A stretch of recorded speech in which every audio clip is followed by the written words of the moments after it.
Welcome to the deep dive. Yeah.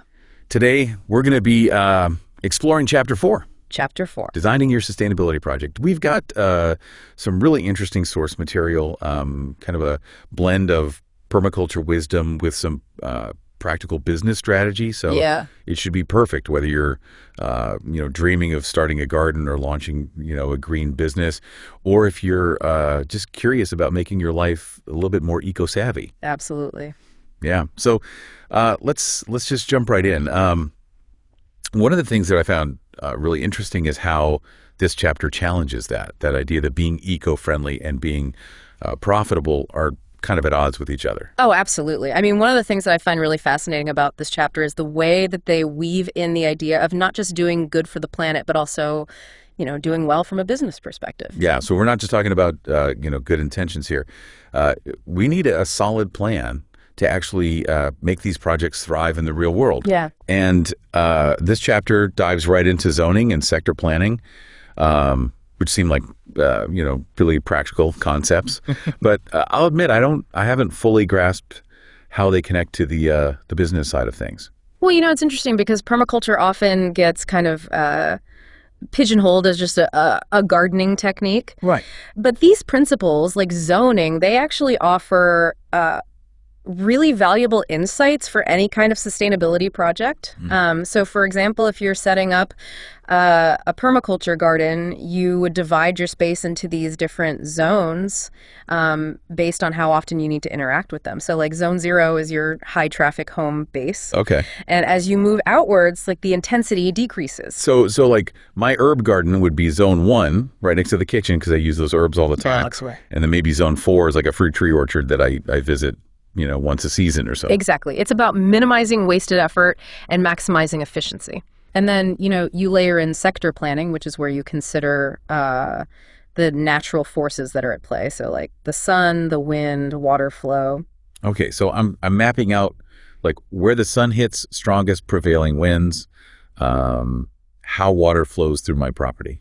You got it. And by understanding these patterns, you can position everything strategically from, gardens to buildings for maximum benefit. So, for instance, you might use a windbreak of trees to shield a delicate crop, Okay. which would save you money on potential wind damage, and it could increase your yield. Wow. That's a Yeah. brilliant connection I hadn't even considered before.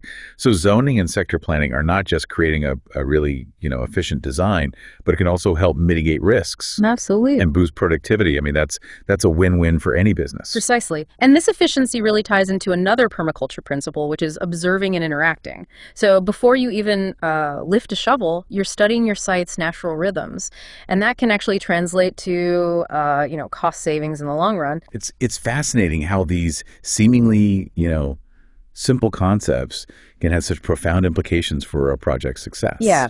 It's about working with nature, not against it. Right. Which ultimately leads to a more resilient and sustainable system. Okay. Now, speaking of working with nature, let's dive into how biodiversity plays a crucial role. Okay.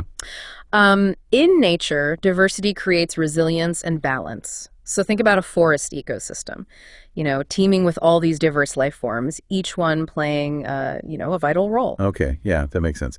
But isn't polyculture, where you're mixing various species, isn't that, more complex to manage than a monoculture? Yeah. Like how can someone who's new to this balance, biodiversity with practicality, especially in a business setting? That's a valid concern.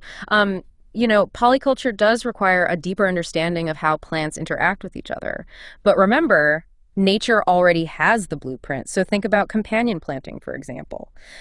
Combining species that benefit each other, like planting nitrogen-fixing legumes alongside nitrogen-hungry leafy greens. Oh, okay. So instead of relying on synthetic fertilizers, which can be expensive and, have environmental impacts, Right. we're letting nature kind of do the work. And that's a cost saving right there. Exactly. Plus, a diverse system is more resistant to pests and diseases. So if one crop fails, you're not left with a complete loss, as you might be in a monoculture. Right. This translates to greater stability and predictability for your business.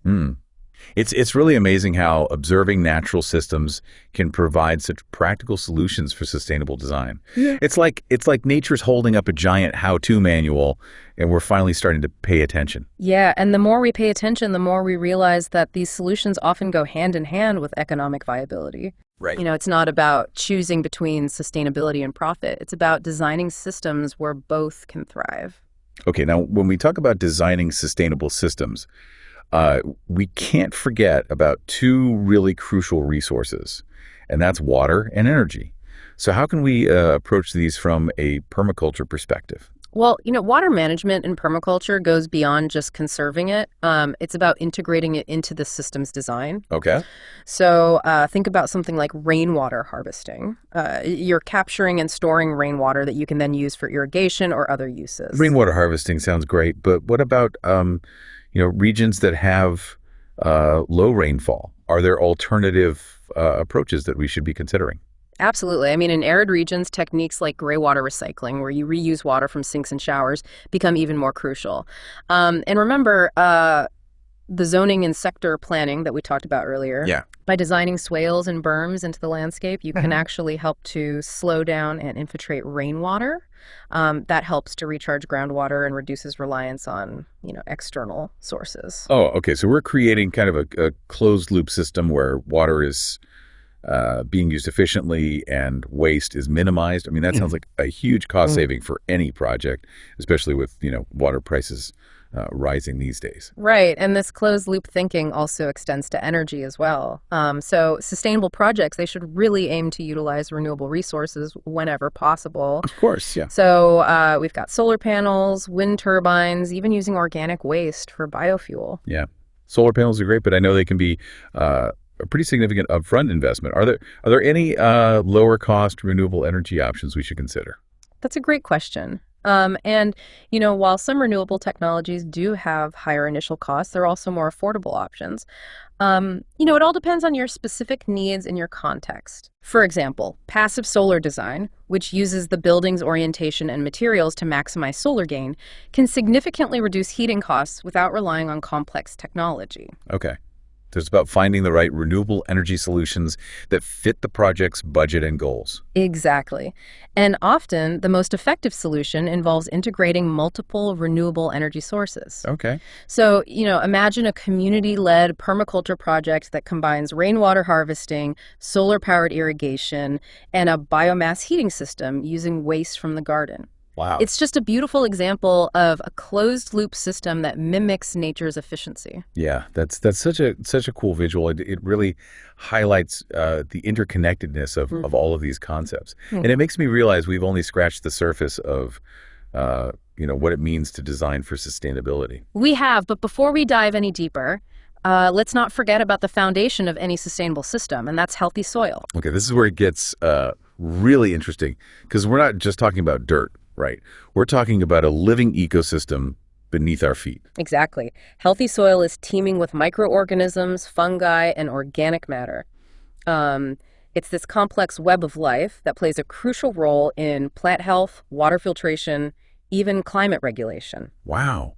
So how do we shift from conventional, often destructive farming practices to a more regenerative approach? Well, composting is a great starting point. It's nature's recycling system. You're turning organic waste into nutrient-rich gold for the soil. I love composting. It's like closing the loop on our food system, turning kitchen scraps and yard waste into something that nourishes the soil. It is, and it goes beyond just adding nutrients. So cover cropping, which is where you plant non-cash crops between harvests, acts like a living mulch. So it protects the soil from erosion, adds organic matter, and can even fix nitrogen from the air. I've also heard that reducing tillage, or the act of, disturbing the soil, can significantly benefit soil health. How does that tie into regenerative practices? Right. So excessive tillage disrupts the soil structure, reduces organic matter, and it increases erosion. By adopting no-till or reduced tillage methods, we're essentially allowing the soil to heal and rebuild its natural ecosystem. So we're kind of mimicking those undisturbed natural systems where the soil is teeming with life. Exactly. It's like we're creating a sanctuary for all those, beneficial microorganisms and fungi that do so much for plant health and soil fertility. Precisely. And by focusing on building healthy soil, we're not just supporting our project's productivity, but we're also contributing to carbon sequestration and overall ecosystem health, Right. which is good for the planet and good for business in the long run. This is amazing. But I have to ask, we can't talk about sustainable design without addressing the elephant in the room, which is climate change. So how do we factor in climate considerations when designing our projects? You're absolutely right. Climate change is the biggest challenge we face, and it's forcing us to rethink how we design and how we build. Designing for resilience is no longer an option. It's a necessity. So it's not just about incorporating sustainable practices. It's about anticipating and adapting to the impacts of climate change as well. Exactly. We need to think about how our projects will fare in the face of, more extreme weather events, changing temperature patterns, and shifts in precipitation. Okay, so let's get practical. What are some key climate considerations we should be factoring into our designs? Well, first and foremost, understand your local climate patterns. Okay. And go beyond just knowing the average temperature and rainfall. Delve into the historical data on extreme weather events. Oh, wow. Analyze projected climate trends, and even talk to local farmers or gardeners, people who have a really deep understanding of the land. So it's about gathering as much information as possible to paint a clear picture of the climate risks and opportunities that are specific to our location. Exactly. Once you have that understanding, you can start designing for resilience. Okay, give me some examples. Okay.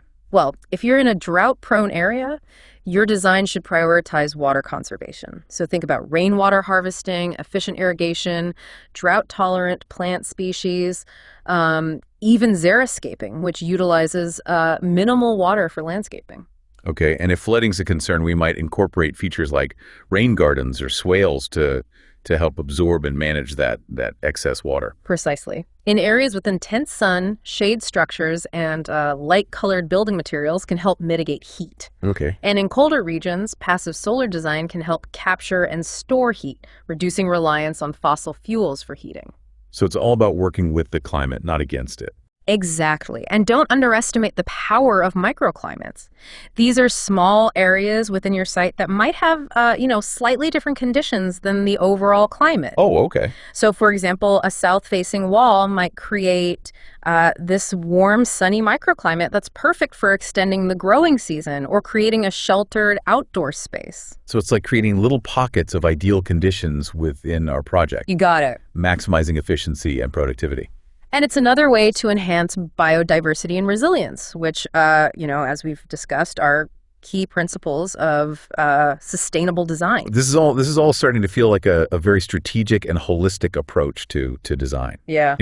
It's not just about picking and choosing individual sustainable practices. It's about weaving them together into a system that works in harmony with nature and meets our needs. Exactly. It's about thinking about all these different elements, from water and energy to soil health and climate, and integrating them into a design that is truly sustainable and resilient. Yeah. And that's where the real magic happens. And it really is remarkable how these interconnected systems can actually amplify each other's benefits. But even with the most brilliant design, a sustainability project, it needs fertile ground to take root. And I'm not just talking about soil.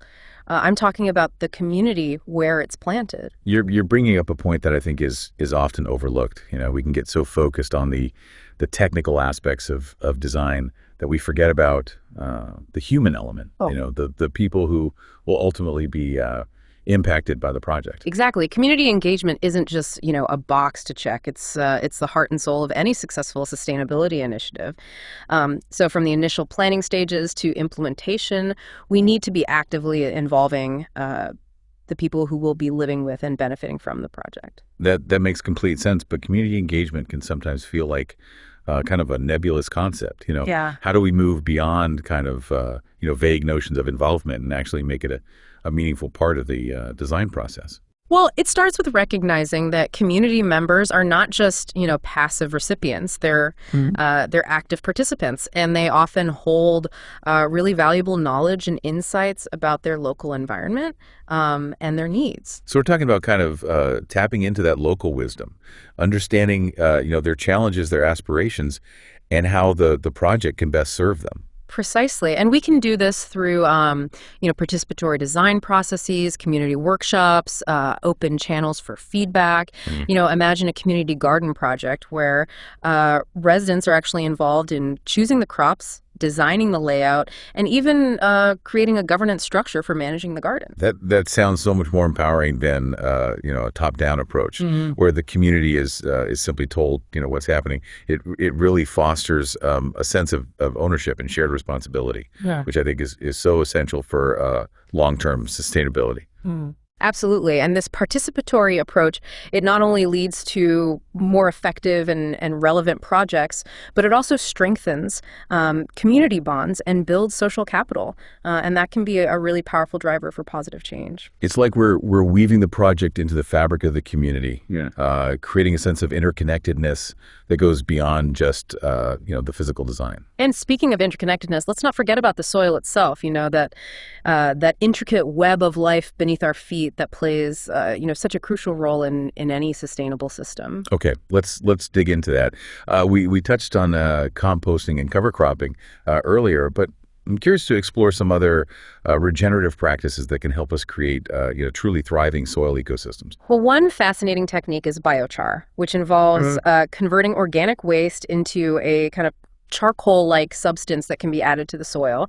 And it's incredibly stable, and it helps improve soil structure, water retention, and nutrient availability. Biochar, that sounds intriguing. Is that something that's accessible for the average gardener, or is it more of an industrial scale solution? Well, biochar production can actually happen at various scales. There are small scale DIY methods using simple equipment, as well as larger scale operations for agricultural applications, and it's becoming increasingly popular as a way to sequester carbon, improve soil health, and even create a renewable energy source. Wow! So it sounds like a very multifaceted solution that aligns perfectly with those closed loop systems that we've been discussing. Exactly. Another fascinating area is the world of mycorrhizal fungi. These are beneficial fungi that actually form symbiotic relationships with plant roots, extending their reach and helping them access nutrients and water more effectively. Mycorrhizal fungi, I have to admit, I'm not familiar with those. What's the best way to kind of incorporate them into a garden or a farming system? Well, you can actually purchase mycorrhizal inoculants that are specifically designed for different types of plants. And these inoculants introduce the beneficial fungi to the soil, which helps to establish those symbiotic relationships and enhance plant health and resilience. It's amazing to think that these microscopic organisms can have such a profound impact on plant growth and soil fertility. Yeah. It really highlights the importance of understanding and working with these natural systems. And it really reinforces the idea that building healthy soil is not just about adding inputs like fertilizers. It's about creating the conditions for life to thrive, allowing those natural processes to work their magic. It's like we're shifting from a control and conquer mindset to one of collaboration and co-creation with nature, recognizing that we're part of these ecosystems, not separate from them.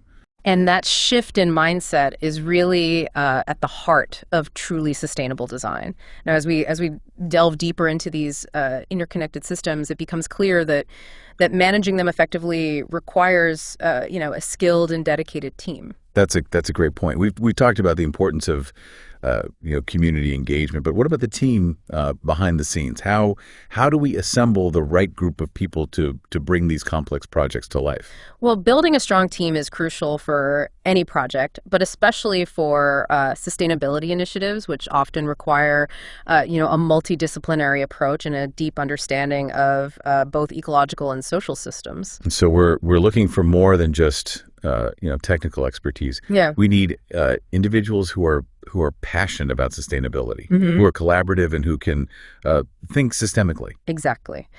We need folks who can connect the dots between different disciplines, who can communicate effectively, and who are adaptable to change, because these projects rarely go exactly according to plan. It sounds like we're building a team of sustainability superheroes, each with their own unique superpowers that contribute to the overall mission. I like that analogy.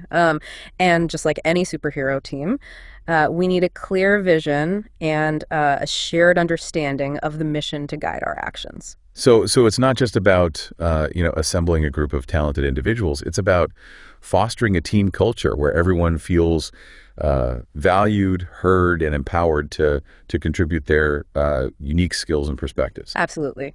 And that means creating a space where open communication, constructive feedback, and collaborative decision making are the norm. That sounds like a pretty ideal work environment. Yeah. But how do we actually cultivate that kind of culture, especially when working on complex projects with tight deadlines and limited resources? Well, it starts with leadership. Leaders who can articulate a clear and inspiring vision, who actively listen to their team members, and who empower them to take ownership of their work can make a huge difference. It's about leading by example, right? Showing that you value collaboration, innovation, and a holistic approach to problem solving. Exactly. And it's about creating structures and processes that support those values. So, for example, regular team meetings where everyone has a chance to share their ideas and concerns, or establishing clear communication channels to make sure that everyone is on the same page. It sounds like building a strong team culture requires both intentionality and an ongoing effort. It's not something that happens overnight. It's a continuous process of learning, adapting, and evolving together. And it's a process that's worth investing in, because when you have a team that's aligned, motivated, and working together effectively, the possibilities for creating positive impact are endless. Now, we've talked about the importance of community engagement and building a strong team, but even with those elements in place, a sustainability project can't thrive without a solid financial foundation. So how do we ensure the financial viability of these initiatives, especially when they're often driven by social and environmental goals rather than purely profit-driven motives?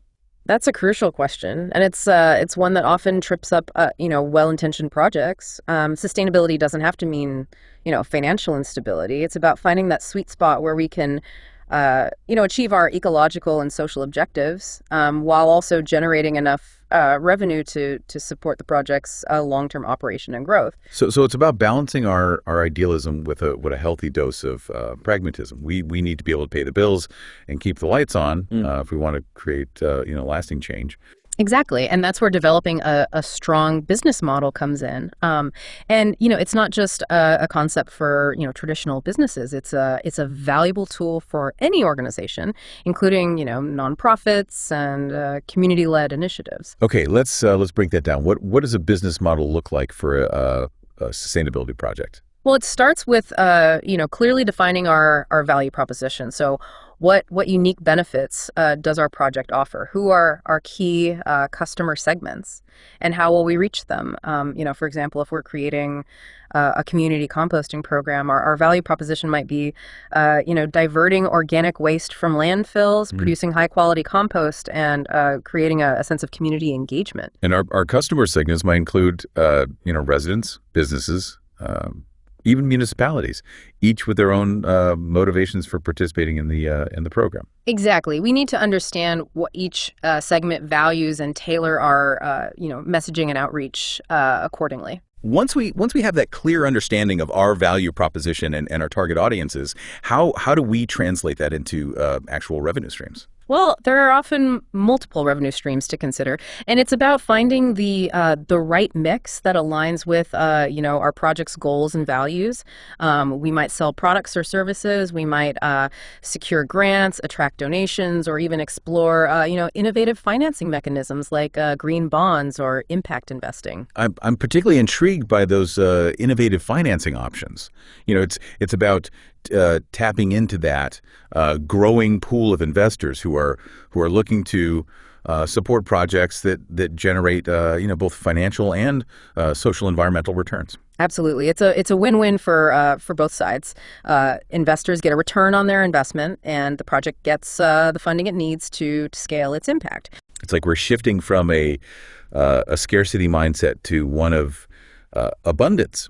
recognizing that there are diverse sources of capital available to support projects that are making a positive difference in the world. And as we explore these different revenue streams, it's crucial to have a realistic understanding of our cost structure. The expenses that are involved in running and maintaining the project. That makes sense. We can't just focus on income. We need to carefully track our expenses to make sure that we're operating sustainably. Exactly. We need to factor in everything from materials and labor to marketing and administration, and we need to be strategic about allocating resources to maximize impact and efficiency. It's like we're managing a household budget, Yeah. but instead of groceries and rent, we're dealing with composting equipment and community outreach programs. And just like with a household budget, it's crucial to track our spending, analyze our financial performance, and make adjustments as needed to make sure that we're staying on track. This is all starting to feel like a very holistic approach to financial management. Yeah. It's not just about making a profit. It's about using our financial resources, wisely and strategically to achieve our broader sustainability goals. Exactly. And it's about being adaptable. The financial landscape can change, so we need to be prepared to adjust our, business model as needed, explore new revenue streams, and always be on the lookout for, opportunities to improve our financial performance. It's about being resourceful and creative. Yeah. Using our financial savvy to support our sustainability vision. And speaking of being resourceful, let's not forget about the power of, fundraising and grants. There are countless foundations, government agencies, and even, corporations that are eager to support projects that align with, their values and priorities. Fundraising can sometimes feel intimidating, especially for smaller organizations or grassroots initiatives. Where do we even begin? Well, it starts with research. Identify organizations that have a history of funding projects that are similar to yours. Look at their grant guidelines, their mission statements, and their past grantees to see if there's a good fit. It's like we're playing matchmaker, trying to connect our project with the perfect funding partner. Exactly. And once we've identified potential funders, we need to craft a compelling grant proposal that clearly articulates our project's goals, outlines a realistic budget, and demonstrates how our work will make a measurable impact. Yeah. It's all about telling a persuasive story. Right, conveying the passion, the vision, and the potential of our project to inspire those funders to invest in our success. You got it. And storytelling is not just for grant proposals. It's an essential skill for any sustainability initiative, whether we're trying to engage the community, attract investors, or build partnerships. Now you mentioned partnerships. What role do they play in the financial viability of these projects? Well, partnerships can be incredibly valuable for sharing resources, leveraging expertise, and expanding our reach. For example, if we're building a community garden, we might partner with a local landscaping company to get discounted materials or volunteer labor. It's about finding those win-win scenarios where both partners benefit from the collaboration. Exactly. And partnerships can also help us, access new funding opportunities or tap into, existing networks of donors and supporters. It's like we're creating a web of support around our project, strengthening our financial foundation and increasing our chances of success. And as we build those, partnerships, it's crucial to have, clear agreements in place that outline roles, responsibilities, and expectations. This helps to prevent misunderstandings down the road and, ensures that everyone is on the same page. It's like we're creating a prenuptial agreement for our partnerships. Yeah. Making sure that everyone is protected and the relationship is built on a solid foundation of trust and transparency. And speaking of transparency, let's not forget about the importance of ethical considerations when it comes to financing sustainability projects. That's a great point. We need to ensure that our funding sources align with their values, and that we're not compromising our ethical principles in pursuit of financial support. Exactly. We need to be mindful of, potential conflicts of interest, avoid greenwashing, and be transparent about, our funding sources and how those funds are being used. It's about maintaining integrity and accountability throughout the entire process, ensuring that our actions match our words, and that we're truly walking the talk when it comes to sustainability. And this ethical approach to, finance, it not only builds trust with our stakeholders, but it also sets, a positive example for others, demonstrating that, it's possible to achieve financial success while, staying true to our values. It's about creating a model for ethical and sustainable business practices, proving that doing good and doing well can go hand in hand. And as we navigate the complex world of project finance, it's crucial to remember that we're not alone.